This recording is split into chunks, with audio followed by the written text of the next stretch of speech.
In a world dominated by the spotlight, where stars shine briefly and then fade, there was a different girl, a girl who wasn't looking for fame, who wasn't looking for the spotlight, but was born to sing heartwarming stories. Amy Winehouse, a voice from both hell and heaven, a voice that carries within it the joy of childhood and the pain of heartbreak, deep love and endless sorrow. Her story is not just a success story, it's a journey of shadows and light, of dreams and harsh reality, of love and betrayal, of music that set the world on fire and the collapse that turned everything upside down. In every note, every word, she told her story, the story of a British girl from North London who made her talent both a weapon and a nightmare. Here begins an extraordinary journey, where music is not just melodies, but a whole life, a struggle with oneself, with fame, with destructive love, and with destiny. The journey of Amy Winehouse, a legend that didn't last long, but left an indelible mark. Are you ready to dive into an untold story? The story of a girl who broke all the rules and set the world on fire with her voice, but paid a very high price for her dream. Follow Amy Winehouse's journey. Hear her voice, experience her moments, and discover the secrets written behind the scenes.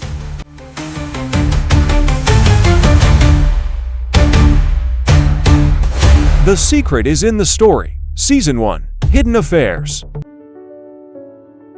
On September 14, 1983, Amy Jade Winehouse was born at Chase Farm Hospital in Gordon Hill, Enfield, North London, to a working-class Jewish family.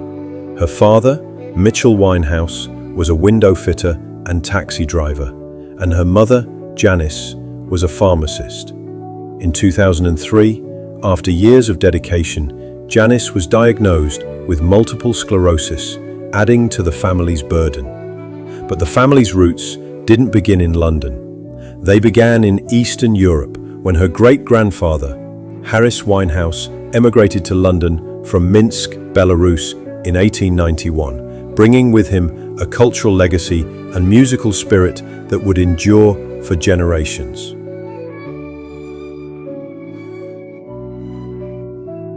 Amy grew up in this family along with her older brother Alex, born in 1979. The family lived in the Southgate area of North London, where she attended Osage Primary School and later Ashmole High School.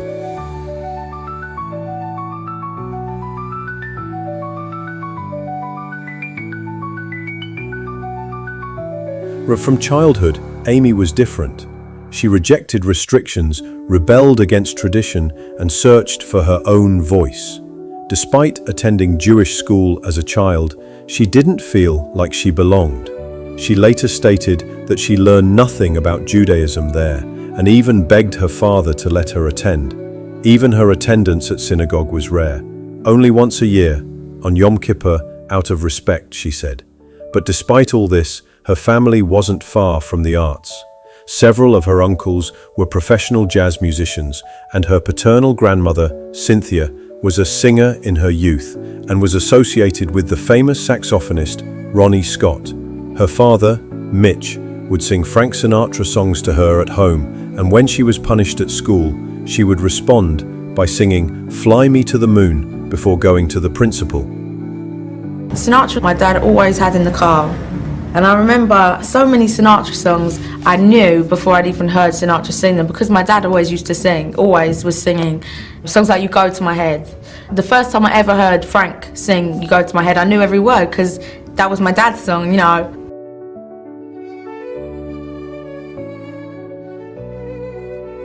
But her childhood wasn't easy.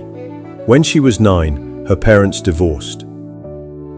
In 1992, her grandmother, Cynthia, noticed her early talent and suggested she enroll at the Susie Earnshaw Theatre School, where she attended Saturdays to learn singing and tap dancing.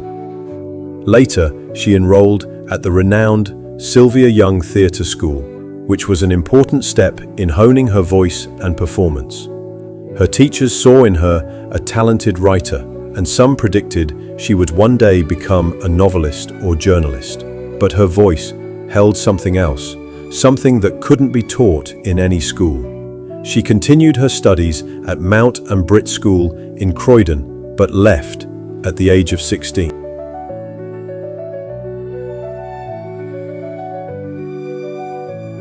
At 14, influenced by her brother Alex, she decided to buy her first guitar and began composing music.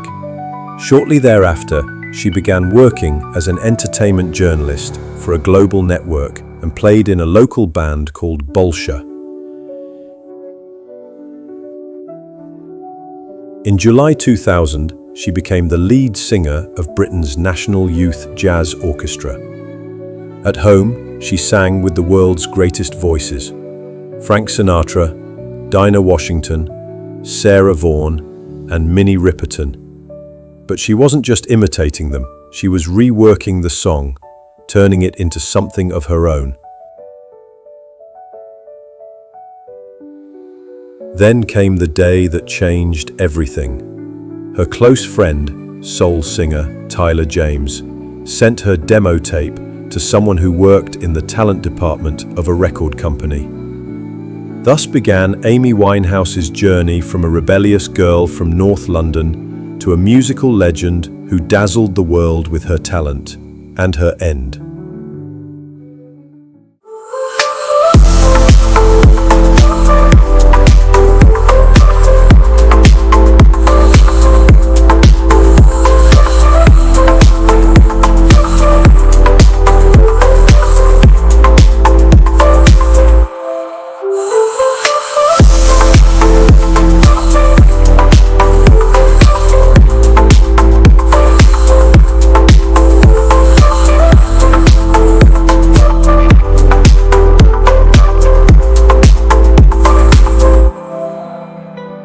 With the music industry in turmoil at the start of the new millennium, searching for her own star, in 2002, an unknown girl named Amy Winehouse signed a management contract with Simon Fuller's company, 19 Management.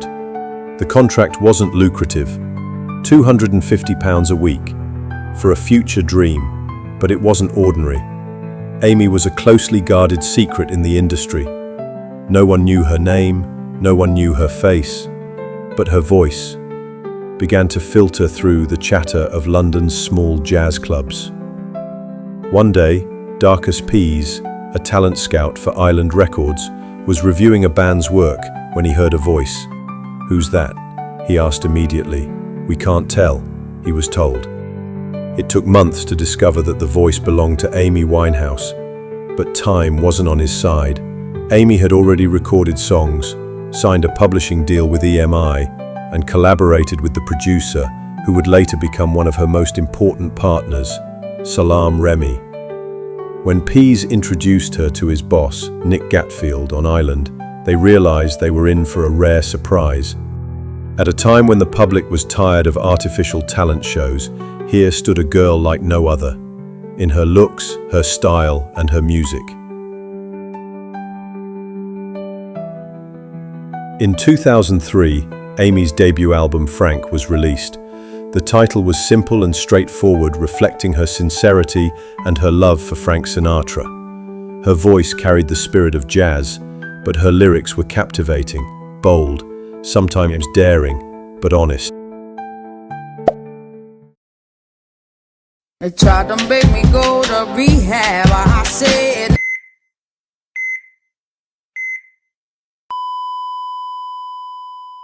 In the darkest of London nights, amidst discarded notebooks and overturned coffee cups, the cry for "Rehab" erupted. These were not just words, they were direct contributions to a battle Amy Winehouse personally didn't want to fight. "They tried to force me back. I said no, no, no." It wasn't a formal refusal, but a stern, fake refusal to give in to the pressures of the world. Under the direction of Mark Ronson and Salaam Remi, the special blended awards with the warmth of solo performances and the dynamism of modern pop. The drums pounding like a heart refusing to break, the guitar roaring like a wave of doubt, made Rehab an unforgettable piece. Released in October 2006, the song topped the Billboard charts in the UK and the US and won 2 Grammy Awards, Best Pop Performance and Song of the Year. It's not just a song, it's a psychological mirror of the man who made me famous and of the addictions I tried and rejected. And every time I said no, no, no, I felt remorse for their voices of dissent and their self-defeats. But this confession wasn't accepted. The fatal love came in 2005 when Amy met Blake Fielder Civil at That Good Mixer in Camden. And we left her the right person at that moment. That's how Blake described her impromptu performance of Round Midnight. His shadow didn't want her trajectory to devolve from fan to lover to static curse.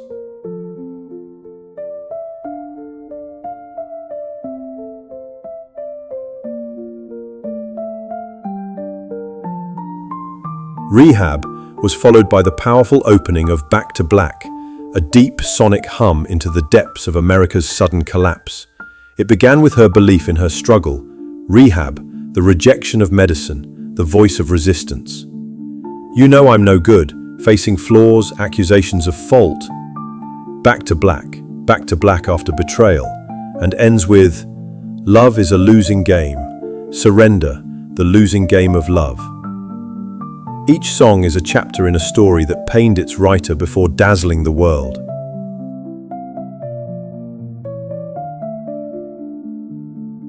In 2007, Amy and Blake met, got engaged and married in Miami, but under the influence of Louis, Blake's heroin was coursing through her veins. He introduced her to him, saying, "I tried it," and she said, "Can I?" Just 4 months earlier, they had killed their youngest child.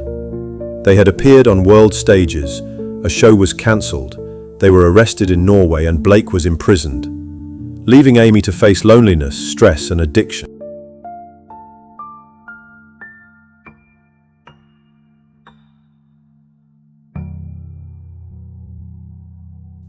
While Blake was in prison, her grief deepened. Her grandmother Cynthia died, reopening old wounds. She showed signs of bulimia, and while she was craving food, she forced herself to stay in bed. Despite all this, the album continued to top the charts. It spent 5 weeks in the UK, reaching number 7 on the Billboard 200, then number 2 after the 2008 Grammy Awards. It received Grammy nominations, including Best Pop Vocal Album. One day, Back to Black was being taught in music and media colleges. It was more than just an album. It was a bold statement from women who insisted on modifying their voices without hesitation. Its visual identity, dynamic eyeliner, short hair, became a defining symbol for an entire generation. In Back to Black, I found my final refuge. I expressed pain in a powerful melody, transforming it into a timeless, inexhaustible sound. This was Amy's short journey, from rejecting rehab to immersing herself in the heart of Return to Blackness. From a deadly encounter in a bar to an immortal legacy that will be repeated countless times. This is the never-ending story. And the Grammy goes to Amy Winehouse.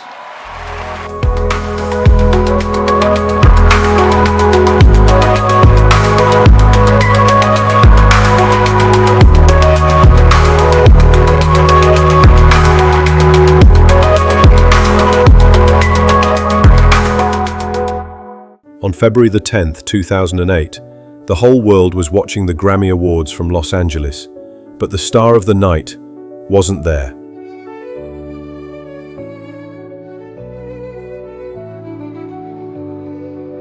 Despite her physical absence, her powerful voice was there. Her performance of You Know I'm No Good and Rehab from London's Riverside Studios at 3 a.m. UK time captivated the audience and silenced all doubts.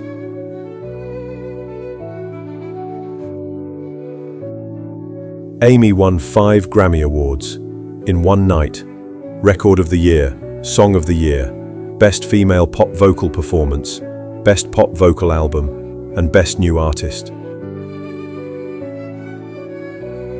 After the Grammy Awards, sales skyrocketed. Back to Black jumped straight to number 2 on the US Billboard 200, despite being released more than a year earlier.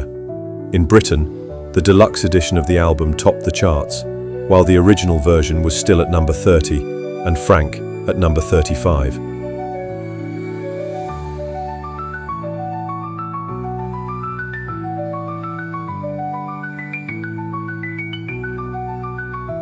On February 20th, she returned to the British stage with a Brit Award, a live performance of Valerie with Mark Ronson, and then Love is a Losing Game. At the end of the show, she addressed the audience with her usual spontaneity.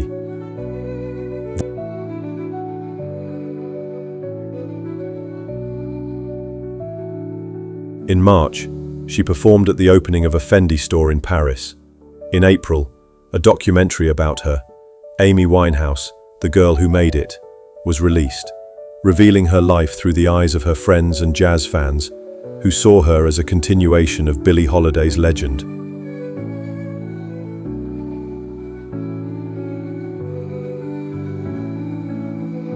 Then came the Ivor Novello Award again, for Love is a Losing Game, and other nominations.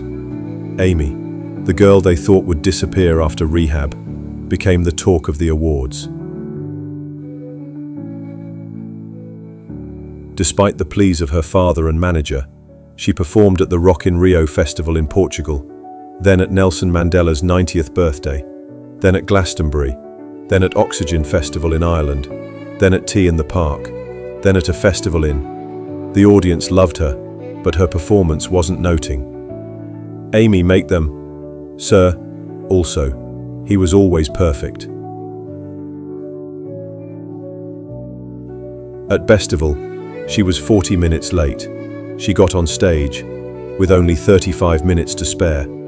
She was forced to end the show due to curfew. Stardom was chasing her, but she was running away. And in December, the Rock and Roll Hall of Fame in New York honored her with induction into its Roots and Influences series, alongside Billie Holiday. If Amy Winehouse's story has moved you, don't stop here. Share this documentary with your friends, and let's talk together about the music, pain, and humanity behind fame. Like, subscribe, and turn on notifications to be the first to see more inspiring stories. Our journey with Amy is not the end, but the beginning of a deeper understanding of the world of art and life. Follow us, because every voice deserves to be heard.